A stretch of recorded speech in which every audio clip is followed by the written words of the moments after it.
Hello, in front of me I've got Nissan Qashqai. In this video I'll show you how to set navigation route. To start navigation route, let's go to Map.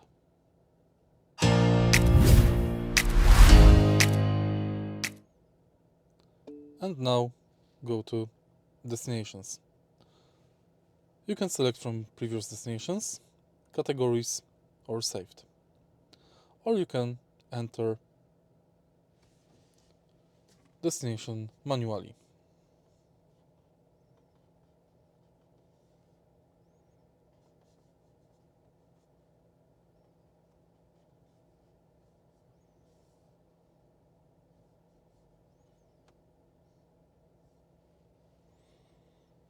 Tap Start and it's done.